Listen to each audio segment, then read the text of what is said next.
I am 48 and my wife is 47. We've been married for 12 years. When we first met, she worked as a waitress at an all-night diner, but has always had the dream of working in finance or the banking industry. When we started dating, I told her I would do everything within my power to help make those dreams come true.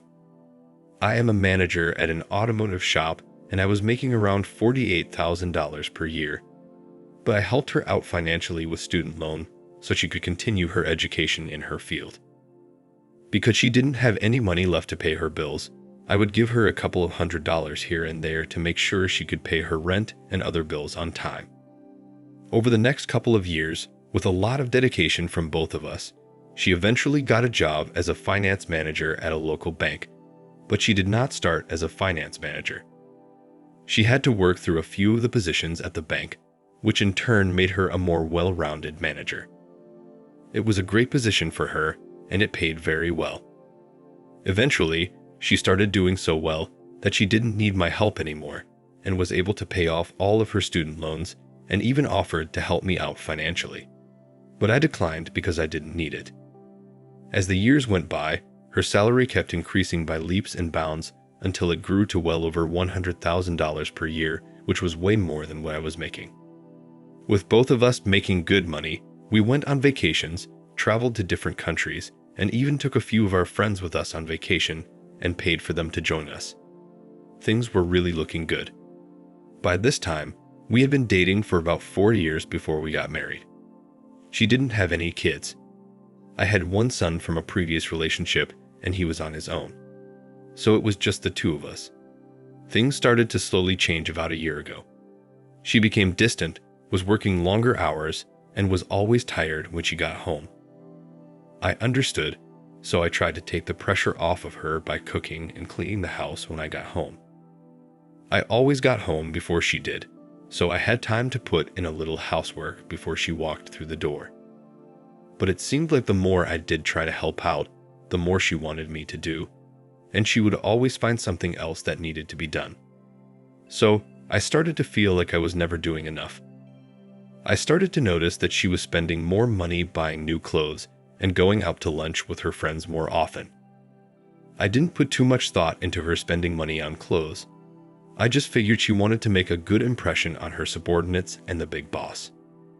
As time went, I really started seeing a slight shift in her behavior. She was more agitated with me and would snap at me for the smallest things, but I just tucked it up to stress from work. I knew she was under a lot of pressure, so I tried to be understanding and supportive. Then about 6 months ago, she started working even longer hours. She was never home, and when she was home, she was always on her phone or working on her laptop. I asked her what was going on, and she just brushed me off and said she was fine. But I could tell something was wrong. I didn't want to say too much, so I just left her alone thinking she would come to me when she was ready to talk. Her behavior started to get worse, and she started talking down on me like I was beneath her, and even started calling me names. I had never seen this side of her before, and I didn't know how to deal with it. So I just tried to ignore it, thinking she would eventually snap out of it. One day, about 3 months ago, I came home from work, and she was already home and was on the phone yelling at someone. I couldn't hear what she was saying, but I could tell she was angry, so I went to the kitchen to start dinner. After a few minutes, I went back into the living room and told her I was starting dinner. She said she wasn't hungry and was going to bed. I didn't want to argue with her, so I let her go, but couldn't help but wonder what she was so angry about. Fast forward a few days later, and I got a text from my wife as I was driving home saying she would be working late. I replied and said, okay. Her meaning of working late is working until 7 to 8 p.m. But on this night, it was way past 9 p.m. and she wasn't home yet. As a result, I decided to drive up to the bank where she worked and her car wasn't there. I'd assumed she'd had gone to hang out with her friends and didn't say anything to me. She would always tell me she was going to hang out with her friends or coworkers, but she didn't this time. I started to get worried and called her phone, but she didn't answer. I left her a voicemail asking her to call me when she got a chance, but she never called back. While I was driving home, I was hoping she would text me or something, but that didn't happen. At about 1:30, she came strolling in and went straight to the shower without saying anything to me.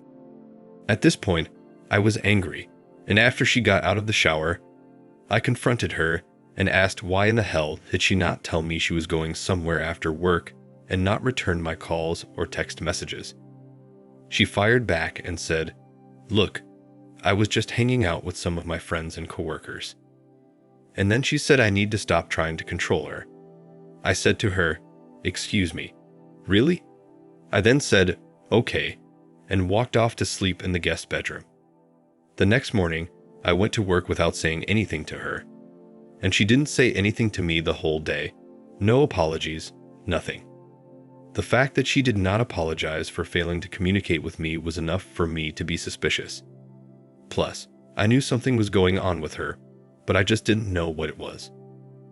I decided to do some snooping around to see if I could find anything.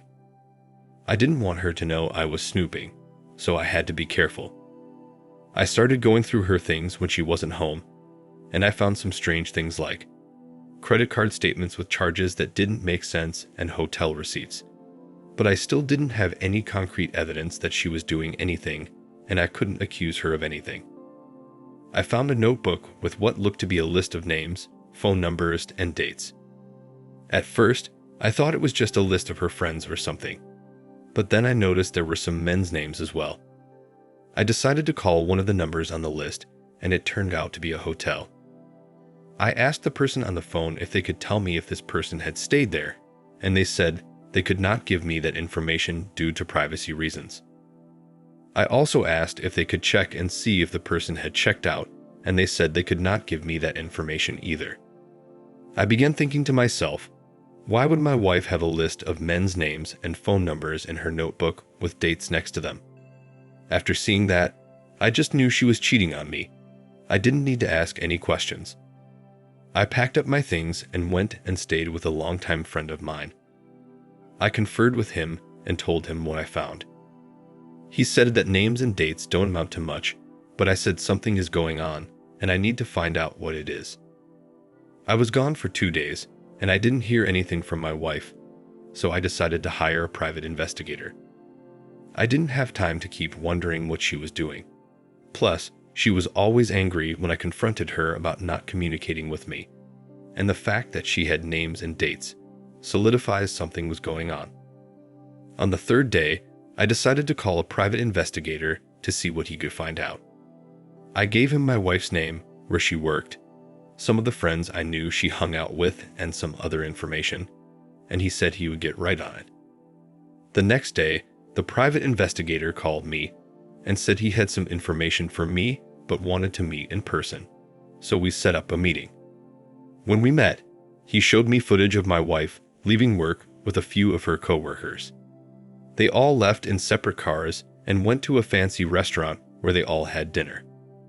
On one occasion, the private investigator noticed my wife reaching in her purse and texting someone.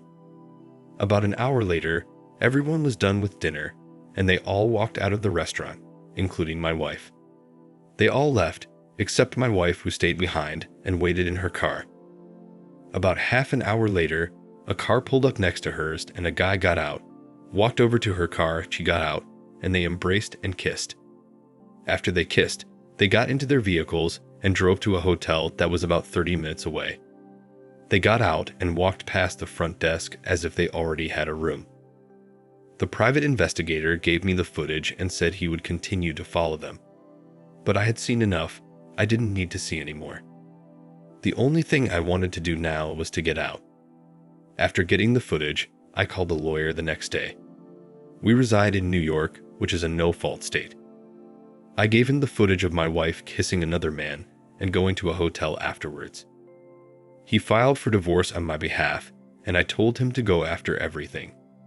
Alimony, retirement, anything I could get. As the days went by, I rarely talked to my wife. I only went back to the house to get more things when she was not home, and the big stuff I put into storage. Fast forward to 3 weeks, and my wife is served with divorce papers at her job, and the only thing she communicated to me was I wasn't getting a dime from her. I didn't respond to her statement. I was just waiting for the divorce hearing and showing the court the evidence at the divorce hearing. We went for alimony, retirement, and anything my lawyer could get. Anyway, after it was all said and done, I got $1,700 per month in alimony for 6 years.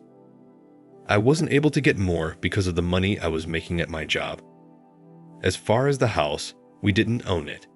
We were renting it. After the hearing was done, I never heard from or saw my ex-wife again. I didn't care. I was enjoying the passive income she was giving me. Her cheating cost her over $100,000. Over the 6 years, she will finance my next house. Thank you for watching. Like, comment, and subscribe if you enjoyed the video. Until next time, I'll see you again. Take care.